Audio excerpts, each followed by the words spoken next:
Hello. He did not find. That was Jay saying no. Okay. He did not find the old foghorn from Anchor. But this is a barley wine review tonight on the Massachusetts Beer Reviews channel of YouTube. I am Thomas Metal 75, joined by, from right to left, or left to right, I should say, we have John Anele from Georgia, a fellow YouTube contributor on Wednesday nights and Fridays. Also, Wednesday and Friday night contributor from Brooklyn, New York, Michael Komaroff. Hello. And once again, we have Jay Theriault, the Louisiana Beer Reviews contributor here on other channels and on Louisiana Beer Reviews. Hi, y'all. So, barley wines, they're really stronger types of beers. They can be between 6 and 11 or even 8 to 12 plus percentage points. And there's, depending on what kind of barley wine you drink, there's an American version, and then there's more of a British English type of a version. And the English type of a version usually is less subdued, is more subdued in the hops than in the American versions. They can be pretty hoppy, IBU heavy beers, the American kind of style barley wines. It's kind of a catch-all style, right? Pretty much. Now, the other styles, there's American strong ales, which are kind of a similar style. And there's also a variation to the barley wine, which uses more wheat in the mash, and that one's called a wheat wine. Whoa. I'm glad you said that it was American strong ale was essentially the same thing. I'm really glad you said that. The American versions of barley wines, according to Wikipedia here, they say tends to be more hoppy and bitter with colors ranging from amber to light brown. The English styles will be less bitter, and they say it could have a little bit more hop flavor, meaning that you're getting different flavors from the hops than just bitter quality to it. And they're usually going to be more red, gold, and opaque black, as they say. Good.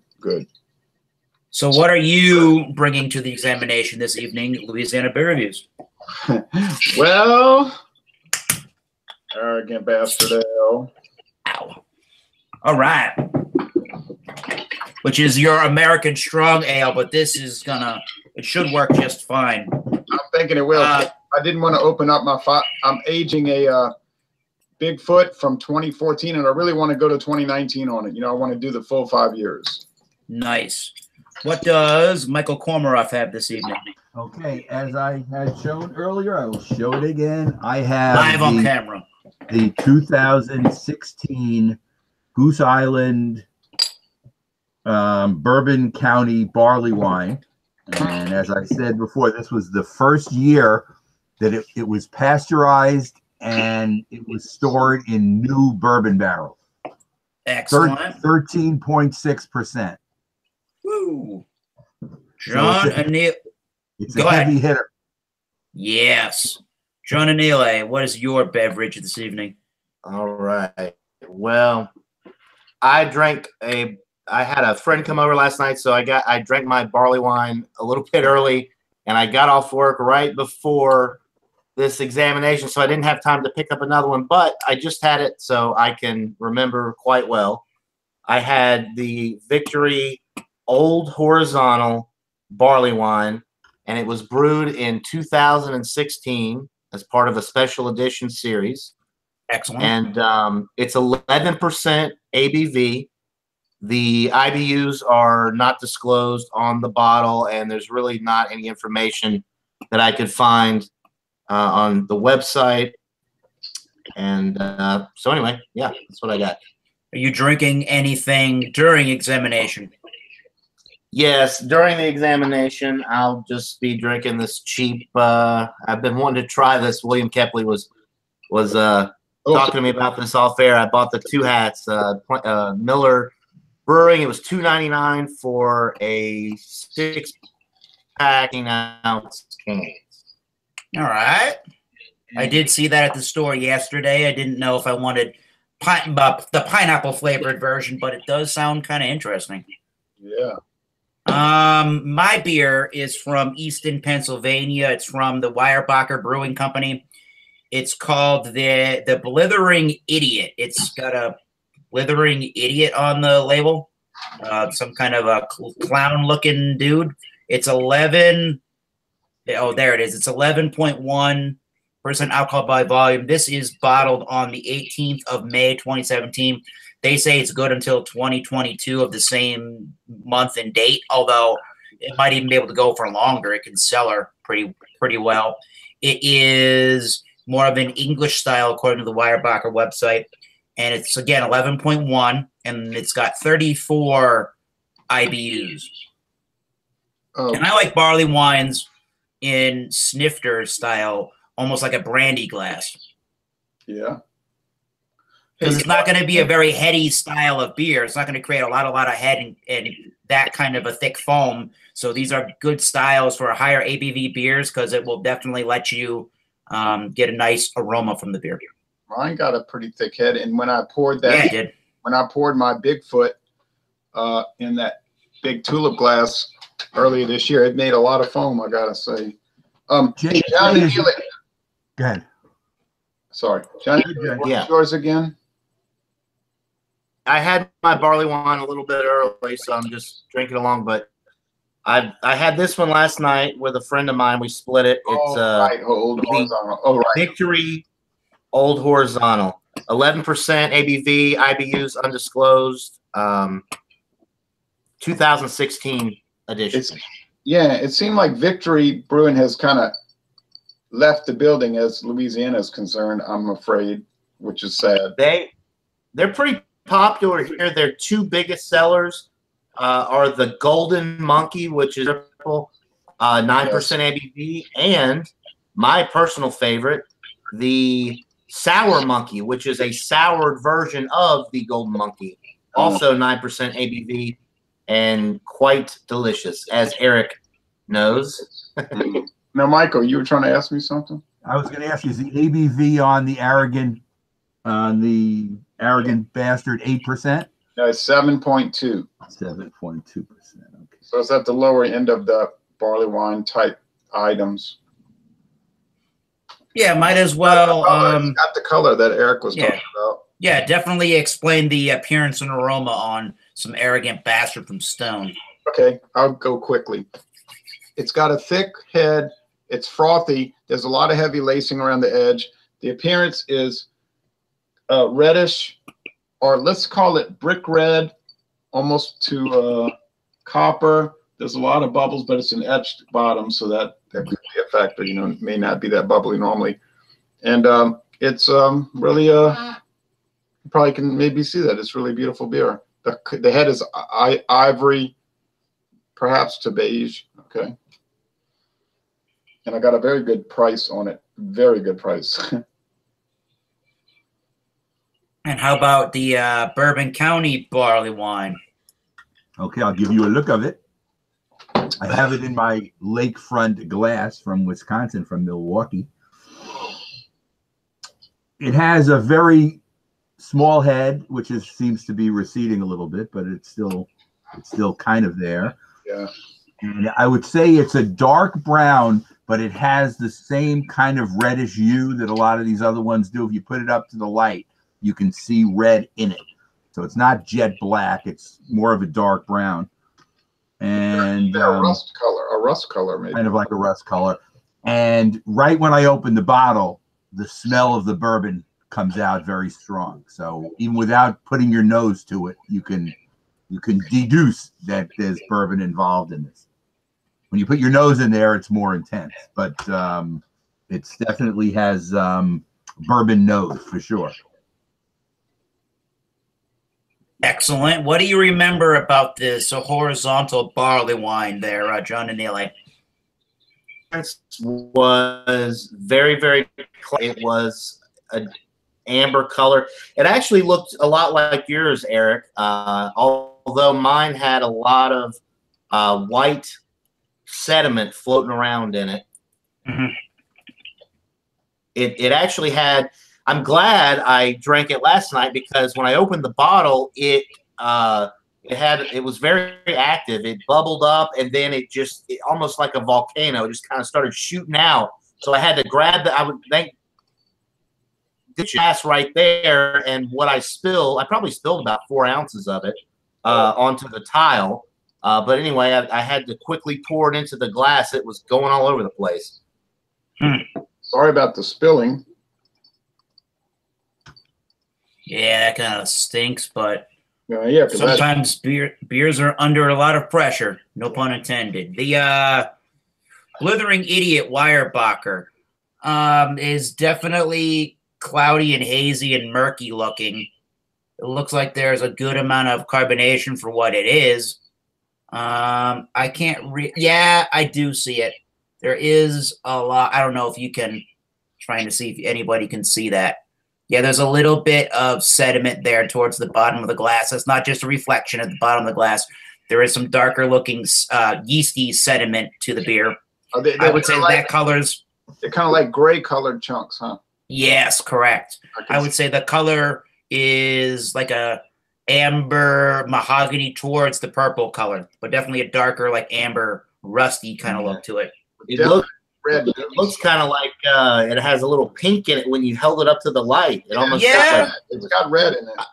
I would agree with all of those statements, 100%. The nose is not extremely pronounced. It actually, for what it is, kind of smells clean and refreshing, to be completely honest, which is strange. But I do get classic notes of brown bread crust, some sugary sweet, as Jay has said before in a Bigfoot Barley Wine review, almost like a turned fruit kind of a quality, but not a huge amount of that at all. Definitely raisins and cherries and figs and some brown sugar molasses, and again, the brown bread.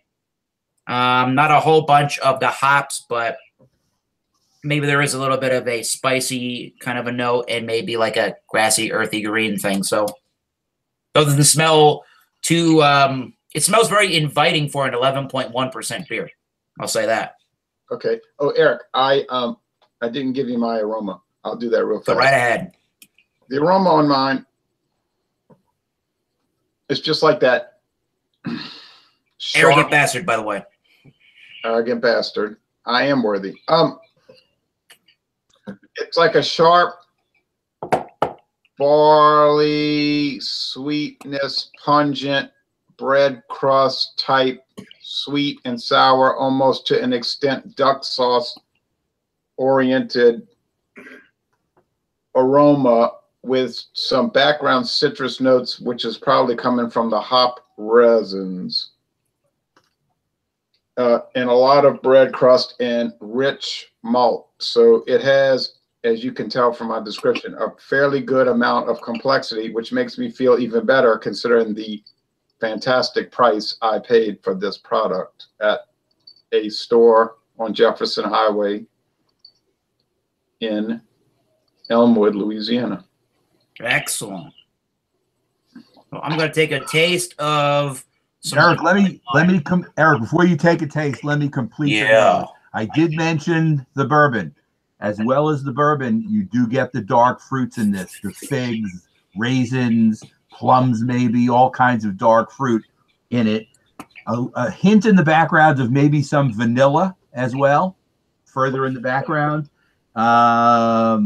Maybe some cherries as well. So you get a lot of fruits in this. God, but the lead taste is definitely the bourbon, and it comes through very heavy, almost. Man. I'm saying it's overdone. I'm just saying it's very. And Eric also. Nothing. You froze up, John. Got to read it. He went. Nying, nying, nying, nying, nying. Yeah, John doesn't have great internet in Georgia, unfortunately, even though he pays a lot of money for but internet it's weird. connection. It's weird because Eric, I was gonna just give on the aroma. Well, you are breaking up big time. Worse than Steve Austin when he crashed that space plane in the $6 Million Man pilot. Yeah. Well, I'm going to take a sip of some barley wine finally. Go ahead, Eric. Hit it. John will come Cheers back. to you all out there. I've been cheating and drinking mine because I was very thirsty. But I got 22 ounces, so hey. Blithering Idiot. Again, Weyerbacher. It doesn't. It does, like I said, smell pretty inviting, and it's. I don't want to say tame, but it didn't smell like it was going to be this big boozy mess. Like it could be a good introductory kind of a barley wine style if you never had one, and I kind of feel that way. There's definitely some bigger, boozier notes. Don't get me wrong, but it's not burning. It doesn't have any harshness whatsoever in the alcohol. You can clearly tell that it's 11.1, but again, it's not harsh in any way. What is the what is the price on that bottle like that? Oh, that's a great question. I think it was $2 and change. Oh, that's not for the bad. single bottle. That's a 12-ounce bottle. It's not bad. This one's got a lot of the dark fruits of raisins and plums and figs. Lots of it. Yeah. I don't want to say prune juiciness, but that kind of lets you know what I'm thinking there. Definitely some sweet molasses and or brown sugar. It's just a little bit syrupy. It's not really too syrupy, sticky, sweet. There's like medium to full carbonation, more on the medium side. Definitely the brown bread is there. Definitely your toasted barley notes. 60 IBUs. There is a little bit of a bittering, but it goes away so fast, the bittering agent. I would say that it is, I want to say semi-dry, but it's pretty wet finishing beer. It is crisp and somewhat clean. And like I said, is it refreshing? For an 11.1% barley wine, it actually strangely is. For the style of barley wine, this one's kind of refreshing, so watch the heck out. You could chug this if you're not careful. If you do like higher ABV beers, this one's a easy one to drink. That would be a big mistake. Yes, but the drinkability as a barley wine is high on this one. Well, I'll believe you. So I will sip and think about the ratings as I go along, but I'm curious about some Bourbon County barley wine. Okay, the initial taste is sweeter than the smell. So in other words, you were getting bourbon, which I guess can be a sweet alcohol, but it's even sweeter to the taste than the smell is. So you get that heavy whiskey, bourbon whiskey kind of sweetness in the taste. The fruits are there as well. The dark fruits come through in the taste also. There's almost like a cherry liqueur kind of taste. More than a sweet cherry, more like a cherry liqueur kind of taste to it. The alcohol for 13.6 does not burn, but you definitely can tell this is not a lightweight beer. Oh. The alcohol is there for sure. But as yours is, Eric, it's drinkable. I think the difference is this is one you better sip and not start, going down heavy, because you'll be off your chair. Oh, and you will feel so bad. And you'll feel very badly tomorrow as well if you down this too quickly. Yeah. Yeah. If you sip it and drink water with it and let it settle out, I think you'll be fine. Yeah. John and Neil, what were your thoughts going in drinking of the Horizontal from Victory Brewing Company? All right. Well, I hope you guys can hear me okay. I heard you guys perfectly the entire time. I'll never understand these Google Hangouts, I guess. But anyway, the aroma was very malt forward. Whatever hops were in there had dissipated. It's a 2016 release, so it was a malt forward bomb on the aroma, which followed through in the taste. It was it had a little musty quality to it that I didn't particularly care for. I don't know if that's just because of the aging, because it's a 2016 release, or because of something to do with the hops fading, and that was what got left behind. It did have a lot of sediment, almost to the point where it was, I don't know. You kind of had to look out for it. There was a really big chunk in there that I tried to avoid last night when I drank it. And but I mean, the taste was, I don't know. It was very malt forward. There was no hop presence whatsoever. The IBUs were not disclosed on the label, and I couldn't find any information on the website. So who knows what the IBUs were, but being that it's an 11% barley wine, I would imagine they would be at least 40, but probably higher than that. But I didn't get any hop presence. That musty quality came through in the taste, and it finished kind of, I hate to use the word dirty. It had like a dirty finish to it. It was not really very appealing to me. It wasn't bad, but it just didn't really have much going for it. The alcohol was masked well, though, for 11%. I'll give it that. But that was about the only positive thing that I could say about it. I've had some unpleasant ones like that. Not many. We have Bart Robinson watching live as usual. Hello, sir. He says he's sipping on a 2015 Valentine Christmas Burton Ale as I enjoy my wild salmon dinner. Also, I have a case of the 2016. I was lucky to be able to find it. Cheers. Oh, that Burton Ale, that stuff, Valentine Burton Ale is so good. And I bought a 6-pack in Ithaca, New York, and it was like, I think it was $12.99 or it was $11.99 for the 6-pack, some crazy price like that. And my friend David, he bought one, and he's still sitting on the bottle. Like, how long are you going to keep this to like 20? You're going to keep this like 2050?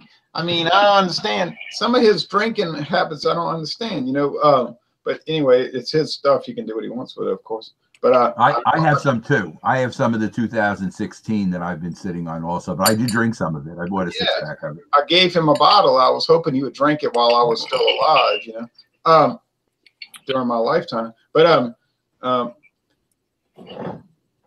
you ready for my tasting? I was going to ask, John, can you hear me? I was going to ask you, in the dirty finish, was the dirty finish earthy or was it just dirty? Musty. Like musty, dirty. Okay. It was musty, and it was a wet. It was not a. It was a wet finish that it just wasn't very good on the finish. Okay, I got it. Because sometimes you can have earthiness, which can be okay. It depends on how. Right. I like earthiness. I would have loved some earthiness, but it was a mustiness, not an earthiness. If it's a good earthiness like Coniston Blueberg bitter. Look at this item. Ooh. I'm amazed, Jay, that your head is maintaining on that beer. Look at that head. It's holding up. Amazing. I know. I'm a little bit shocked myself. That's the American Strong Ale for you. Oh. But, you know, like you said, there's really not much difference because this arrogant bastard, is it really that different than Sierra Nevada Bigfoot? Not really. An American Strong Ale, at least according to Beer Advocate, that's the website I'm on. I must have Wikipedia for some reason. They say it's just a catch-all style from beers, 7% alcohol by volume and above. And it can be even as high as 25%. Well, especially if you're looking at Sam Adams Utopias. Characteristics will greatly vary. Some have similarities to barley wines and old ales. Barrel aging is certainly not out of the question. So just to say it's a catch-all from anything 7% above, almost anything brewed in America over 7% could just be considered an American Strong Ale, right? Right. Now, here's the thing. The Bigfoot is kind of like this. Now, the Bigfoot's like 8.3, right? So it's a little stronger. Or like 9.3, I think. Oh, right. Well, it varies every year. It kind of goes up and down. Yes. But the Bigfoot is similar to this in the sense that it's really strong hop bitter. There's a real strong hop bitterness at the end of the sip. It's sort of like an IPA. It's sort of like a super duper IPA in a way, but it's not pale. It's like an India It's an IDA. In India, dark ale, right? Okay. So it's not an IPA, it's an IDA. I kind of sometimes use barley wines as my catch-all phrase. And the way John was describing it, sometimes when you have an older double IPA or triple IPA where the hops have already gone into their fade stage and all you're left with is the malt, that drinks like a barley wine. That ain't happening here. This thing is highly bitter. I mean, I know people that just gag on the IBUs here. The IBUs must be at least, they don't disclose it, you know, they don't say on their website, but it's got to be like 80, at least 70, at least 70. It is damn, excuse my language, damn bitter. Now, sometimes I use that kind of language. Well, that's me. I'm sorry. Now, and yes, the Bigfoot is the same way. So it has some IPA qualities, but the one to me that's a more true barley wine, if there is such a thing, is the Old Foghorn. The Old Foghorn has Anchor Brewing. Huh? Anchor Brewing. Yeah, the Old Foghorn. It just seems to have more of that British style. But I mean, I love all three. Don't take this the wrong way. I think this thing is great. I mean, I'll give you the tasting notes now. Hopefully I get to go when I go out to San Francisco in about 2 weeks. Yeah. I will be going on the 23rd of this month at 11 a.m. California time on a 1.5-hour tour of Anchor Brewing. And maybe I'll try some Old Foghorn live at the brewery. Right. Well, just be cool. Just be sure to wear flowers in your hair. Sure, I'll go blare the Jimi Hendrix. How's that? Michael Komarov knows what I'm talking about. I got it. San Francisco, yeah. John, as a fast aside, has the Founders KBS made it to Georgia yet? I think I can get it at a package store in Peachtree City. I'm working out there tomorrow, so I'm going to see if I can find it. All right. My food cart was supposed to get it today, but I didn't go. Or yesterday, I didn't go shopping yet. I see a lot of. He can't get it anymore. It sold out, and that was it. They're done. Wow. Yeah, I see a lot of the distribution going up this time around. But when they made it, I see a lot of 4-packs, and the big 750 milliliter bottles are around $19.99 for a single 750 milliliter bottle. So it's very common. Definitely where I am, and I think they're doing a lot of good distribution. But we must get back to American Strong Ale featuring Jay Terriot with the Arrogant Bastard tasting notes. Okay, and by the way, that song was written by John Phillips of the Mamas and the Papas. But back to this. There you go. A lot of people don't know that.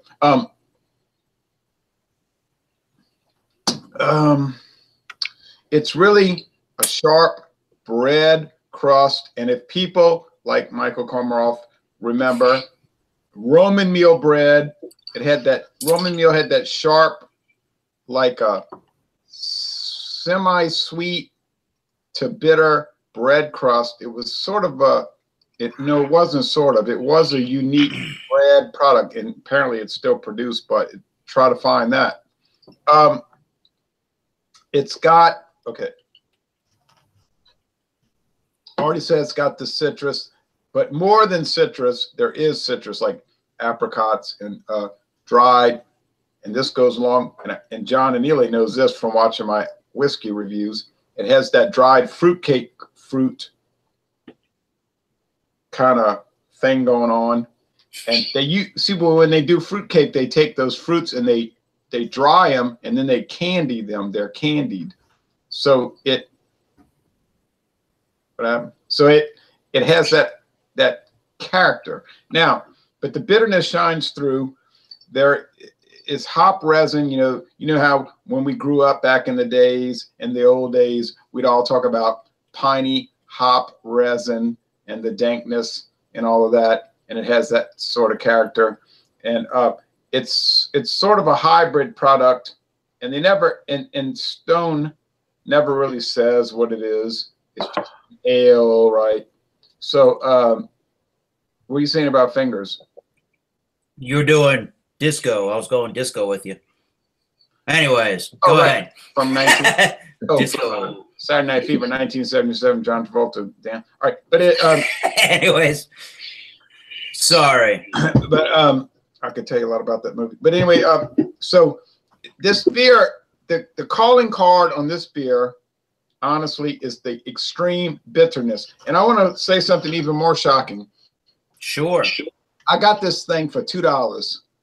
Nice. What's the date on that? At the salvage store. And that's where I'm going to bring this, the shockingness. Well, the price is a shock. I'm going to bring, and my friend David, you know, with the big beard, if y'all ever watch my reviews, he's always saying, let's go to the salvage store. Let's go to the salvage store. I say, okay. So the date on it is, it says Best by, and get ready. If I can ever find, oh, here we go. Best by April 2nd, 2018. Well, you know, wow. that's only 2 days old. Oh, yeah. And I bought it before it went off because I bought it on March 31st. So, you know, well, 2 days older than it should be. Yeah, if you want to be techno, I bought it within the I bought it within the date range. And now let's think about that. You can go to a store in Louisiana and buy a bomber bottle of Arrogant Bastard Ale that's within the date, not expired, for $2. Now, there is no way you will ever beat that deal. I mean, I think y'all will agree with that. Bart Robinson just said that, yes, the Burton Ale is top notch, about the same price you paid, Jay. Oh yeah, that thing was just like off the chain. Now, that shows you that Pabst Brewing Company can do it if they want to do it. But they Marjorie, pick it up. She's in the bathroom. I gotta go. I'll be back. All right. Put me on hold. El Mute, El Videote during the interregnum a. I am enforcing a strong policy. If you can't get your volume and issues with audio together in at least 3 tries, 3 strikes are out. Sorry. Right, and Eric has changed his channel. It's no longer called Massachusetts Beer Reviews. It's called Dictatorial Beer Reviews, and I am entirely. And I'm in complete. Go ahead. I completely support that new direction. All right. Yeah, next Wednesday we're not going to do the Belgian beers. We're going to review Cuban Havana Club. So there you go. No, I'm joking. That would be fun, right? Oh, but in all seriousness, what is your topic next week? Next week will be Belgian beers. And by Belgian beers, they don't just have to be from the country of Belgium. They can be Belgian in style as well. Belgian style beers. So I could get a bottle of, but I could get a Belgian beer. Like I could get the nobody was there. Joseph Brown. You know the Joseph beer? Oh, from Trader Joe's. It's the Belgian ale that's like so cheap and it's so awesome. Yeah, it is. But yeah, and anything Belgian in style. Yep. Okay, and Dr. Dave said he would have joined tonight, but he doesn't ever these days drink beer 2 days in a row, you know, because of health reasons. So he said, "Nah, I drank beer yesterday," and he thought he thought that maybe he better cool it, you know. So I endorse. I said, yeah, I understand, but he's favorable towards joining. He's not opposed to it. It wasn't like a one-time thing. But my final, and then I'm going to stop talking in 10 seconds. I love this. I think it's an awesome value to pay $2 plus tax for this bottle for something that's so rich and enjoyable is unbelievable. But I believe it because I saw it and I bought it. And my friend David drank it down like he was drinking a Busch Light, which was stunning and troubling at the same time. Ooh, yeah. Yeah, I was looking in some of my old, beer books that I have where I've reviewed beers, and I found Stone's Arrogant Bastard in December of 2016, and I paid $5.86 for that same 22-ounce bottle. So I got an awesome deal. So you got a terrific buy. That's why I go to that salvage store. Now, mine might have had a longer period. You could have kept it, but even so, you're still drinking yours within the time frame. So it's fine. Well, I'm actually 2 days past. No, but the hop bitterness is so intense. I mean, it's irrelevant. You know? A lot of people age these types of beers, though, so it just depends on what you're trying to get out of the barley wine. If you want more of the hops, obviously you got to drink it fresh. If you want the malt character to be front and center, then age it. Yeah, but let me say this. Let me say this. Go ahead. That is generally true, okay? But it is not always true. And I'll give you 2 examples. I did the Bigfoot 5 years, not 5 months past the date, 5 years. 2013, I did not open up till 2018. And that was as bitter. Bitter. I mean, it was bitter and it was hoppy. I said, wait, this thing is supposed to be a malt bomb. Sorry, you can go watch the video. It's still good. I said, this is not a malt bomb. This is a hop bomb. And second example, Mathern's. They had some Brewdog Hardcore IPA. You know what I'm talking about. It is strong. Yes. It will bring you to your knees. Now, they couldn't give that stuff away. Why? I don't know. You know, people in Louisiana buy, you know, odd things. All right. So they couldn't give it away. All right. So it was so expired, you know. So they said, well, you want to buy it? I mean, we can't. I mean, you can buy it. It's better than us throwing it in the trash, right? I mean, okay. Covered with, you know, I mean, it just wasn't selling. So I said, well, okay. And I thought it's going to be rancid. It's going to taste terrible. But for the price, I figured, what the hell? I mean, this stuff was so hoppy.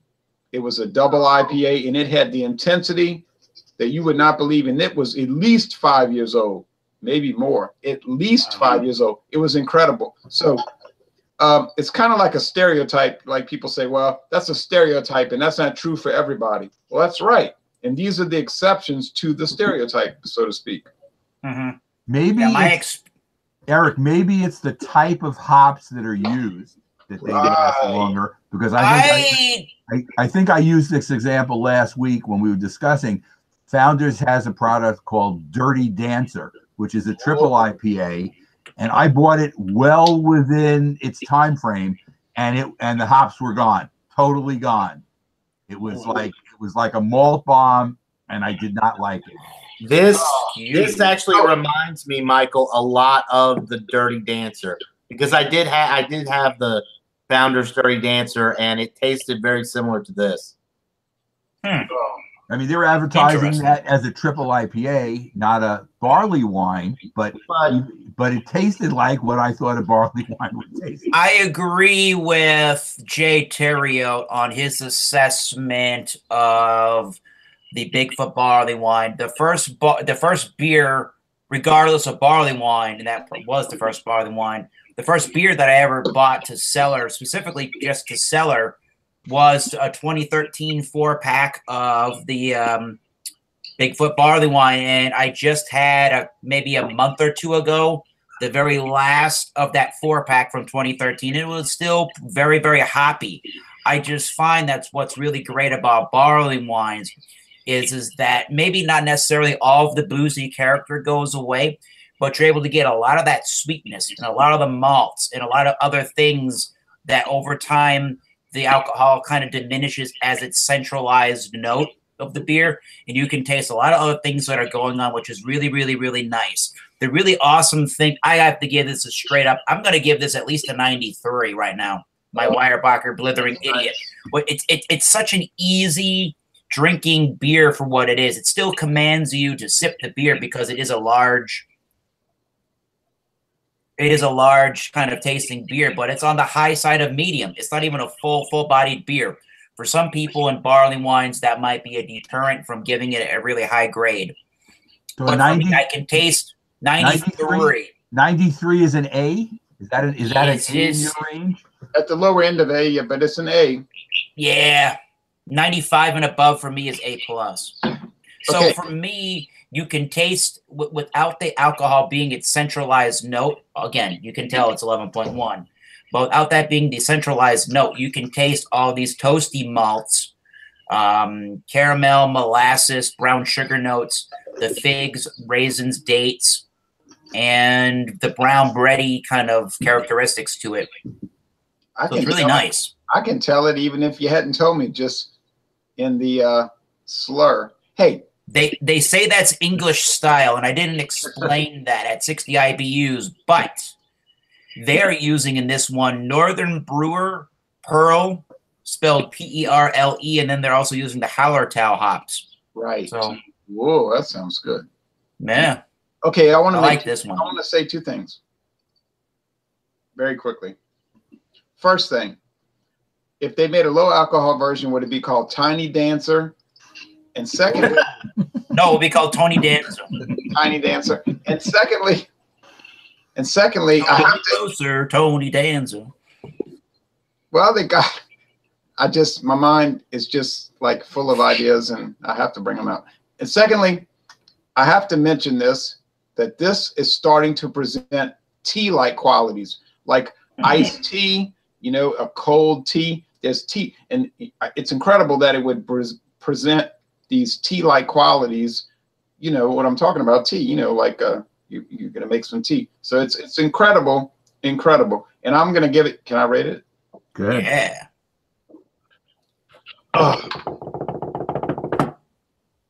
It is off. No, it's not off the chain, but it's close. But it's wonderful. I mean, it really is wonderful. And I think it's a great beer. It holds its own. It can really hold up through age, if you want to call 2 days out of date a lot of age. I would give it a 95, which I would call most excellent. This is a classic beer. This is a modern classic.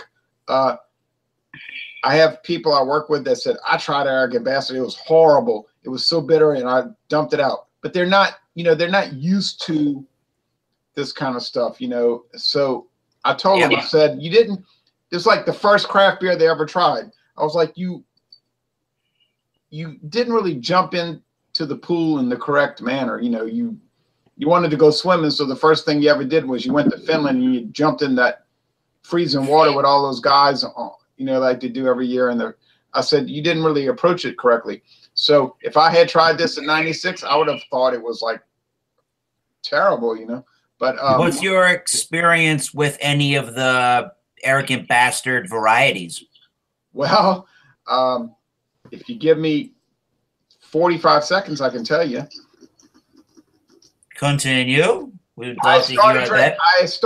I started, and I don't want you to judge me. I started drinking these 10 years ago. Well, we got them down here. They were never expensive. So I tried Arrogant Bastard, and they said, you're not worthy. And I took the challenge, and I said, I'm more than worthy. And I loved it.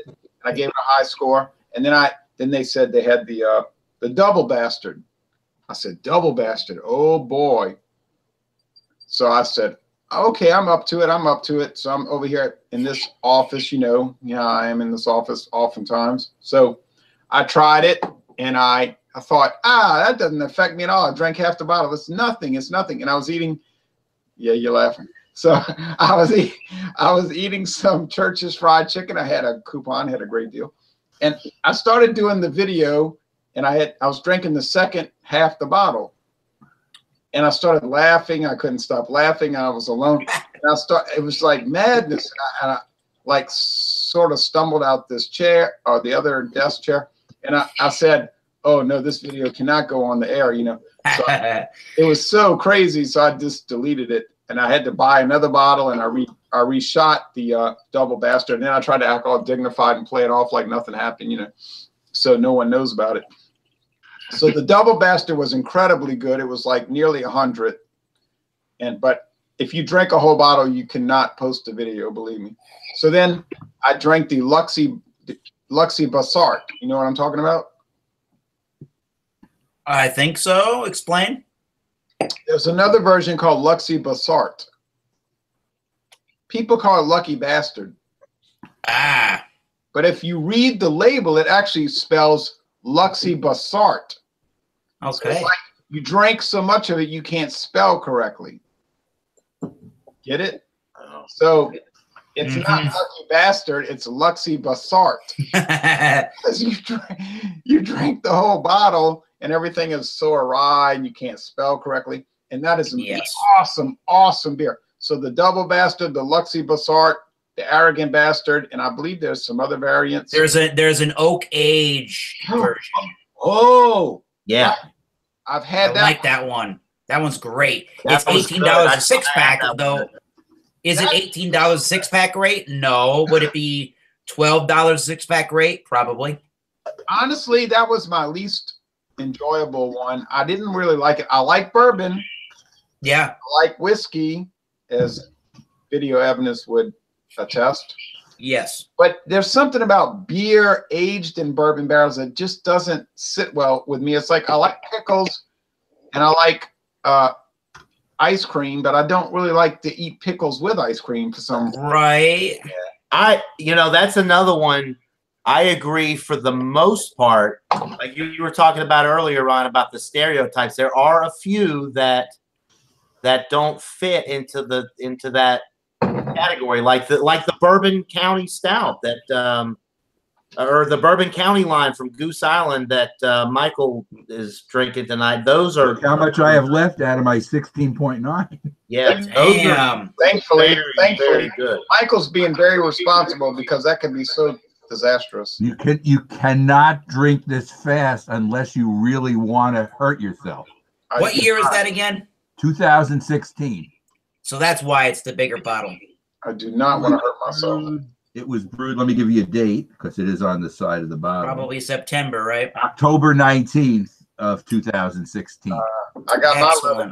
I got my refund. What'd you say, John? I was just talking about the stereo. There are some really good bourbon barrel aged beers, but there are also a lot that are kind of gimmicky. But I think that the Goose Island beer, bourbon barrel aged beers are really well done. Mm-hmm. John, definitely.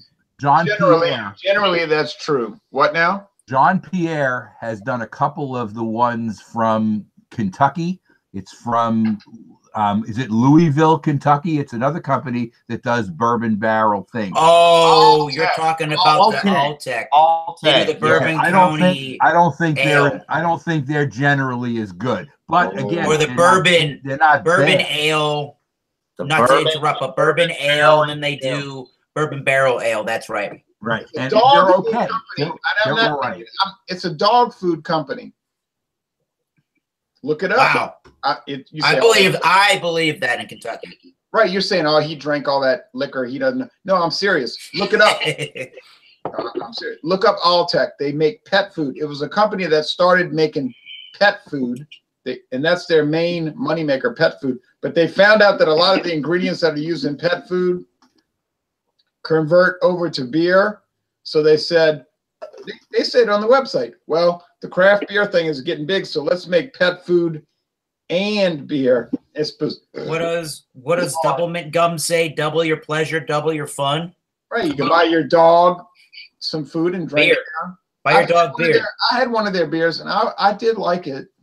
But that was a long time ago. What did you what would you rate the 2016's Bourbon County Barley Wine there, Michael? Okay, first I want to give you the finish is kind of like a very pipe tobacco kind of like feel. I don't know. You ever have pipe tobacco in your taste?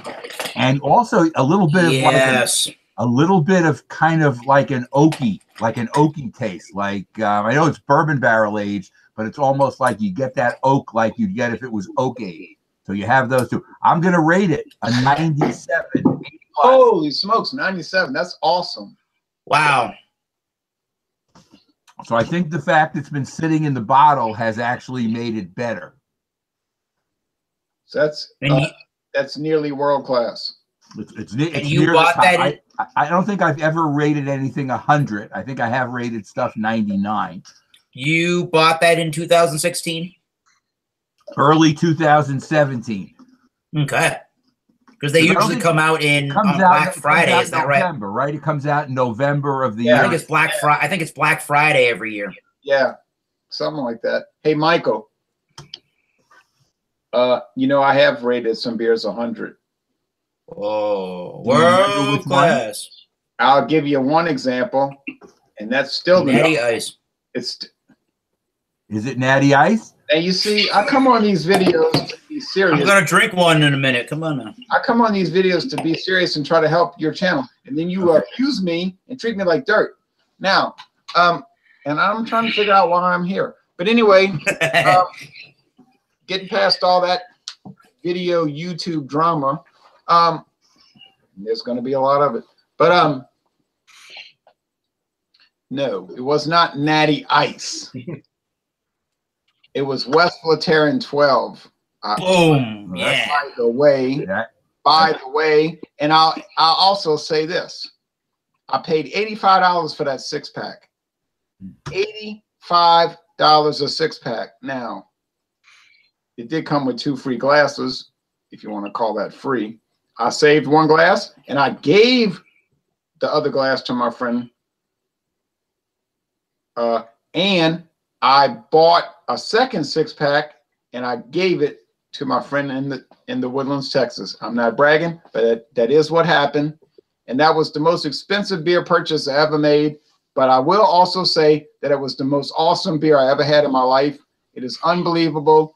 If you ever try West Lateran 12, it will definitely blow your mind, and you will not ever look at beer the same again. And that's the way I feel about it. Damn. The Golden Drock and the Chimay Grand Reserve Blue Label, both are 100s in my book as well. They're awesome. And I could talk for 6 hours straight on both of those. They're awesome. But go ahead. Lateran 12. No way. No way, Jose. I gotta know what horizontal from Victory gets on the rating scale. Right. Obviously, I would have loved to have tried this one really fresh. I think the hops would have kind of balanced that out a little bit. I am a malt guy. I love the malty beers. So I did enjoy this one, but it's on the lower end of good. I'd probably give it an 82 out of 100.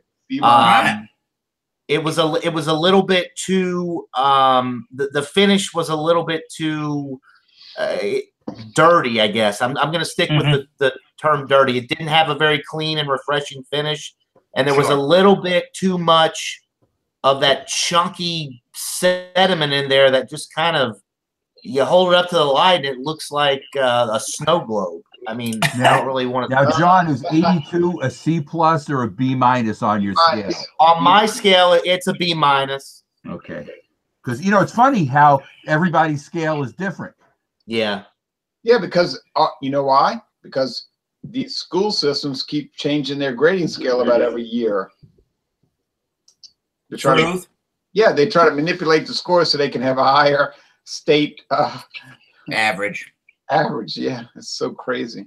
But I would say, go ahead, Michael. Another one from Weyerbacher is called Merry Monk's Ale, which is one of their Abbey triples. So that would be usable in next week's thing if you had it. Absolutely, yeah. Next week again, I call it Belgian beers. But even if I say a beer is Belgian, or we did German beers, and we've also done English beers, you can certainly choose either a beer from those countries or from Belgium, or you can choose a Belgian style beer. Mine is definitely Belgian style. It's not from Belgium. It's from Cambridge, Massachusetts. But you can choose whatever beer you want in style or from the country of Belgium. Yeah, I'm gonna have to research that. I'm gonna have to do some. Yeah. It got a 99 from me. It's from New Holland. It's their stout. Yes. You know which one I'm talking about, right? Oh, the Dragon's Milk. The Dragon's Milk got a 99 from me, Jay. It's a good beer. Well, that just I had upset because I've never had a beer from that company.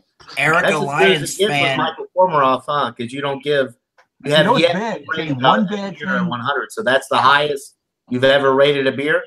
Erica Lyons fan sent me a version of the Dragon's Milk. It was their s'mores variety, and you would think that that's a gimmicky name for the beer. No, it's exactly what this thing tasted like. tastes like a good imperial stout with that graham cracker, with that chocolate malt, with that marshmallowy, fluffy kind of a thing to it. It was spot on. He didn't really like it. So we went, oh, how about I send it to you? And I'm like, you don't like a beer and you're going to just send it to me? Uh-oh. And I'm like, well, I loved it. So there we go. For some reason, Jay, other than the major manufacturers, Louisiana does not do well in getting Michigan beers. I don't know why that's true. You get Founders, but you don't get a lot. You get some of the Bell stuff? Well, they sold Bell's down here. They still do. They made a big production out of it. Bell's is here. And they sold all their stuff, you know. Same thing with Great Lakes, I might add. So it was like Bell's and Great Lakes. Yippee-ki-yay. Well, well, for the first week and a half, it was like extreme heat. And then it went down. You would not believe how fast it went down. And now you will have trouble finding a Bell's or a Great Lakes. And why is that? Eric. And you know why that is? Because sales dictate the availability. Well, they're not going to bring it down here. People aren't going to buy it, right? So I thought to myself, well, I can't. I'm one person. I can't keep it going, right? I like Bell's beers and I like Great Lakes, but I'm only one person. What can I do? I can't keep the thing going. So it just slowly faded away. And I've said this in my videos again and again. What sells in Louisiana? Louisiana craft beers. They chase everything off the shelf. Now, are they the greatest beers? Not really. Do I like them a lot? I like some of them, but it doesn't matter. People buy that stuff and it just runs everything off the shelf. And so what do you think the grocery stores are going to stock? Milk. Well, and pizza beers. Let it be known that I will never appear in another. Now, why? Now, some of the smaller grocery chains here sell more craft beer, but like for instance, in my area, if you go to Walmart, it's all macro. It's probably 90% macro, 10% craft. But if you go to Publix or Kroger, you get more craft beer selection there. Yeah, but I mean, I'm glad you brought up Walmart. You go to Walmart here, right here. I think I can stand up in this and see Walmart. You'll have craft beer, you know, Sam Adams and New Belgium and Stone, etc. But you know what you'll see? Abita, Amber, Abita, Andy Gator. And you know what? It'll sell. It'll always sell. But they'll put something like Great Lakes Dortmunder style. What's that? Great Lakes Gold. Man, they'll throw that out. Nobody will buy it. It's just like Louisiana people. And I'm not defending it. I'm not promoting it. I'm just saying what is the case. They love to buy Louisiana stuff. Now, is it the greatest stuff in the world? I don't know. I mean, some of it is good, you know, but I mean, they're just like that. They're like, oh, it's from Louisiana. I'm buying it. So you just play the game board you're presented, right? So that's the game board I'm playing with. So, I mean, it doesn't bother me because I can go to Mathern's and buy a beer every day and I'll never run out of a beer to review. And I'm going to be 50 years old, and we don't want to spread that around, but on Sunday.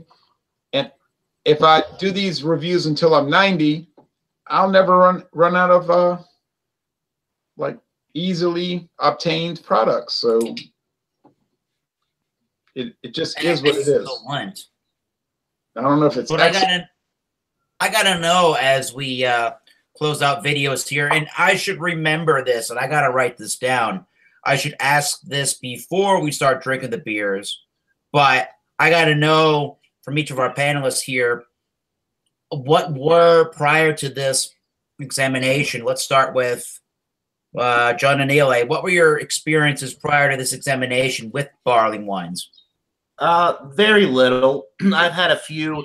My favorite barley wine was the Lagunitas gnarly wine that I had.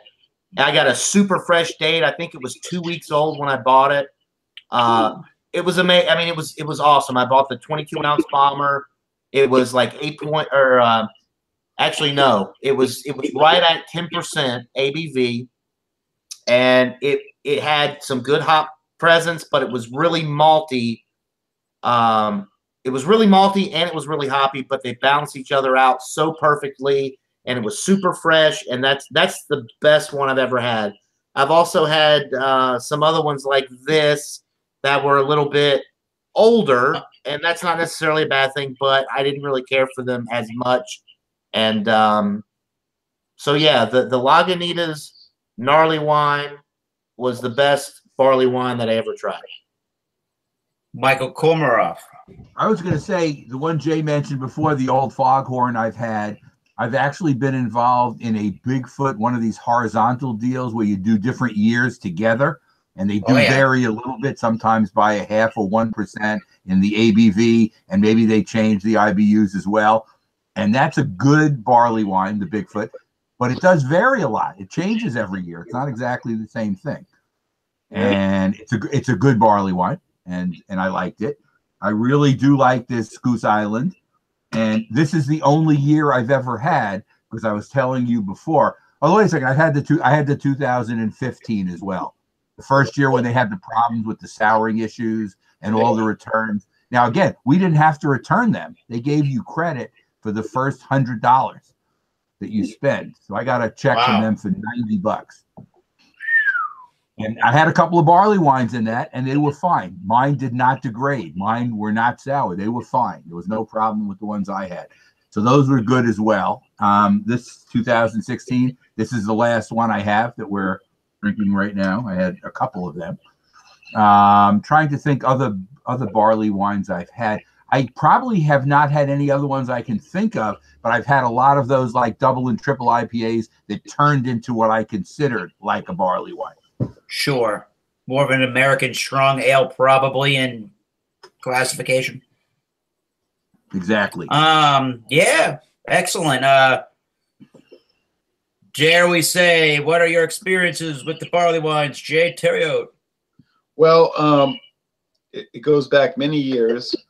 And I have an uncle, his name is Uncle Peter, and he said years ago, maybe 97, 98, he said, oh, they got something called barley wine. He was telling me about it. I couldn't believe it. I was intrigued, you know. But when I first tasted a barley wine, it tasted exactly the way I thought it would taste, which is weird, right? But when I drank a barley wine, I said, oh yeah, this tastes just like I figured it would taste, you know, kind of shocking. But so I tried everything. Old Foghorn, Bigfoot, and everything. You know, just like think about it. I've tried a lot of them. I can take it or leave it. I'm not in love with that style. I mean, I'm always on here bragging about it, right? Like, oh, it's so great. But honestly, I don't love the style because it's like drinking a bowl of cereal. You know, it's like. What I mean is sometimes too much of a good thing can be a bad thing. Does that make sense? Yep. If I drank a barley wine every day, I would give up beer in like 6 months. I would never drink beer. I mean, that's the way I feel about it. It's just too much. It's like too much. It's like a girlfriend and she never shuts up. She's like always talking. And it's like, okay, all right, I got it. Or, I mean, I can, you know, we can be that way too, me and you know, because we tend to be talkative. But you know what I'm saying? It's like too much of me might be a bad thing, you know, but too much, but too much barley wine can be a bad thing. But I like the style, but I'm not dedicated to the style. I don't know if that makes sense. Yeah. But like I say, like, okay, so I had had barley wine. So if it went a year and I didn't have another one, I wouldn't be saying, oh man, I'm so down. I didn't have a barley wine. But in a year and 12 months, but in 12 months, let's say next April, I'll say, oh, I want to drink that Sierra Nevada Bigfoot, and I'll drink it. I'll love it. I'll love it. But then it'll keep me for another 12 months. Mm-hmm. Now, and I want to bring this in real quick. Why don't we down the road do an examination of quadruples? Good Belgian quads. Yeah, that's an excellent style. Jay, you could bring one of those next week to our examination a week from today. We can do a whole examination on just a Belgian style quad. Yeah. I can get a quad. If I can get to Martin Wine Cellar, which is doubtful because I'm going to a different town. But you know what one I really have in my head? You know, but I would never dream of doing it. It's called Married Sue. It's from Belgium. Married Sue, and it's 12% alcohol. Married Sue. Jay, doesn't that one come in different numbers? Doesn't that come in an 8 and a 10 also for triples and doubles? Yes, they're affiliated with some sort of abbey. They're Married Sue 8, the 10, and the 12. And they are just, to me, other people criticize, but some people like to criticize everything, But to me, they're just fabulous, Married Sue. It is unbelievable. It's got the lightning bolt. I just can't get over it. I tried it. You agree, Michael, right? Yeah, I've had some of those. They're wonderful. I've never even heard of that one. It's a Belgian beer, John, that you might have trouble finding in Georgia because I don't think they get the distribution where it goes. I've never heard of it. Where are they out of? M-A-R-E-D, Married, M-A-R-E-D-S-O-U-S, Married Sue. You could look them up on Beer Advocate, John, and see England or Belgium. They're in the country of Belgium. Oh, it's actually brewed in. Okay, it's actually brewed in Belgium. So I'm not sure if it really gets full national, U.S. distribution. But it's like, how could you drink Married Sue 12 and sit there and get on Rate Beer or Beer Advocate and say it ain't that good? It's like, come on, man. I remember I drank it and I started reading some written reviews and I was like, get out of here. You're going to sit there and say this is like sort of all right. I'm like Michael Komarov. There's no way that's like an all right beer. That's like it's really see, that was an A beer to me. That was an excellent beer. Would be in the high 90s. If somebody's going to make a comment like that, then they need to provide a beer that is of that quality. Now, so that you can put it into perspective. Otherwise, I call BS. Right. And if I drive to Atlanta in June, but if I drive to Atlanta, maybe I ought to bring you a Married Sue. You would like it, I think. I don't want to like overhype it, but I mean, I think it lives up to the hype. Like, no joke. Yeah. It's like the what do you call that? The Tripel, not Married Sue. What is that, Michael? Which one? It's a Trappiste. It's Is this a Belgian Trappist? The Orville Trappist? No, but that's a great one. You're not talking about the St. Bernardus beers, are you? Nah, they're great. Roquefort. You know the one that's got the purple. It's like purple. Yeah, it's Orville. No. That's purple. No, it's like a bowling pin. I know what you're talking about. I'm aware of this. It's I'll think of it. Okay, y'all talk. I'll be quiet. Eric, I have a question for you. Yeah, as we're talking, I'm leafing through all my beer books looking for other barley wines. This was from 2013. It was a Sam Adams Griffin's Bow Oaked Blonde Barley Wine Ale at 10%. One of their collection, the 22-ounce variety. Yeah, I've heard of that. You've seen the ones I'm talking about. They came in like 3-packs. They were seasonal 3-packs. So I rated this one pretty high, 8.25 out of 10. So it's, that's a B+. The only, and I did a review on it with my buddy Dave on my channel, the only blonde barley one, which is a thing, I guess. It was a blonde coffee barley wine of all things from Trillium. It was fairly decent. And the only other beer that I've had in that Sam Adams line that you talk about, and again, I did a review sitting here on my channel was of the Sam Adams. I think it was called the Double Bock. That was a really good beer. I liked that a lot. But you have to really like eating bread to love that beer. This was like one of these specialty 3-packs of 22 ounce for whatever it was, 14 bucks, 15 bucks, whatever it was I got in Costco. And this was one of them. They were all very high alcohol. This one was 10. There may have been a 9 and an 8 or something. And they were good. But it's funny, I didn't even think of that as a barley wine at the time, but that's what they said it was, 14 IBUs, 10% alcohol.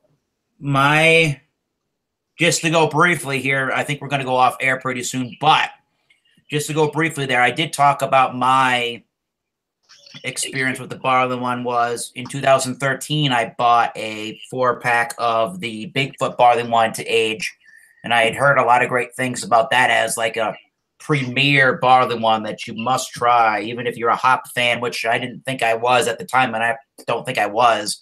Hops over time took me by storm. Once I got a good hoppy beer, I was hooked, and that was a great, even like it was 9.5 or 3% in 2013, the Bigfoot. So I wasn't hugely into bigger beers, but that was a beer that kind of changed my perception on bigger alcohol beers and somewhat of hoppier beers. So, I mean, and as time went on, I liked the beer even more and better. And then I tried Old Foghorn. That one's a very approachable barley wine. And I'm like Jay, where if I didn't drink a barley wine in a year, I wouldn't be crying or complaining. But it's just not one that you want every single time you drink a beer. Maybe, no pun intended, maybe once in a blue moon or like once a month or once every 3 weeks or something. Yeah, it's a really great beer with, say, like a cigar, desserts. It could be paired with meals, but with caution, just because barley wines are so intensely flavored and have such complexities to them, they could overshine food. Similar to a imperial stout, but I find that barley wines are even heavier in their complexity and their mouthfeel and flavors. So not one that I want every day, but it is a great style that I like from time to time, especially in aging. Right, Eric, let me say 2 things real fast. First thing, I'm talking about the Roquefort. Oh, the 10 or the 8 or something like that. They have a 12, the 12. Right? Okay. Unbelievable. You know what I'm talking about, Roquefort. I mean, good. Certified Trappist from Belgium. Yep. I don't want to start crying on air. All right, secondly, can I do a promotion? Sure. And I want to say that everyone is invited. We're not over here on my channel. It's not about making things flow. It's about everybody being included and having a good time and talking about beer. I'm not a marketer. I'm not selling T-shirts. All right. So tomorrow at 7 o'clock Central Time, there's supposed to be a hangout with some British people, but I don't look for that to happen. But that's another problem I'm going to settle later. Problem. Let's say it's another issue I'm going to settle later. You see, because there's too many people that tell me things. When you talk, people report back to me, but we'll deal with that later. All right, but anyway, because I know everything that is said, heard, or thought on the internet. But right, Mark Zuckerberg, right. But I know what is going to happen. Tomorrow night at 7 o'clock Eastern Time, and it's not going to go long, theoretically. We're going to do an examination. We're going to do, yeah, you shouldn't write those things. We're going to do an examination of port wines. We've got James P. Madonna with Progressive Discussions. And he's got, it could be any kind of wine, tawny, ruby, doesn't matter. Port wine, tawny, ruby, port. James P. Madonna from New Jersey has Taylor Tawny Port. So that's interesting. Taylor Port. I've got a port wine from Portugal called I can't remember, but John Neal is going to join. He's got a port wine of some unknown variety. But anybody that wants to join, we're going to do it about 24 hours from now. If you're interested in port wine, which is a fascinating subject, I just thought I'd give a shameless plug. I like it. We like to include everybody in everything that we do. And if you watch my channel, chances are you know who Michael Komaroff and John Anele are, and you probably do know who Jay Terriot are or is on the beer scene. So we appreciate everybody watching. I believe Bart Robinson is the sole watcher of this video live. So to you, I will grab a beer off air. Wait. Mine's called Cockburn's. Ooh. Cockburn's Tony Porto. Oh, it's a devastating product. It's 19% alcohol. You cannot drink a lot. That was a great character played by John Wayne. By the way, Bart, we're proud that you're watching us. Mr. Cockburn. Yeah, man. Bart, So, and I'm impressed with. He did a video where he drank like some whiskey with some hot sauce and some I don't know how he did it, but I watched that video and I couldn't believe what I was watching. wow. Hey, John Neely, what port do you have for tomorrow? I actually don't have mine yet. I'm going to have to go run by Publix and pick one up. I haven't decided what I want to buy yet, but I'll get it on the way home tomorrow. Okay. Yeah, that sounds cool. I'm going to be, I'll probably, maybe I'll join you off air. I have a new buddy of mine, a new guy, friend of mine that is new to craft beer and beer reviewing. He's got his own review channel that he does where he reviews board games of all things. He's a gamer. He likes Dungeons and Dragons, role-playing games, any kind of board game. And he thought, you know, gamers and beer kind of go together. Why don't we do a beer review together? So I'm gonna interview the guy, review with him, and we're gonna keep it fun once again, and hopefully get a new person involved in the beer community. What about Risk? What about Risk? I'm sure that's an original role-playing game right there. I'm sure he plays that. But I think it's time we close out this evening and go off air. So I like the Barleywines, really great style. This was a fun review. This was a great beer. The Blithering Idiot from Weyerbacher. And as I say, I still haven't finished it. Damn, I say thank you, John Anele. Thank you, Jay Terriot. Thank you, Michael Komaroff. And again, as I always say, until next time, keep tasting those great beers. Cheers. Thank you, Bart Robinson, for watching. Cheers, and we will see you soon. Take care, everybody. Off air.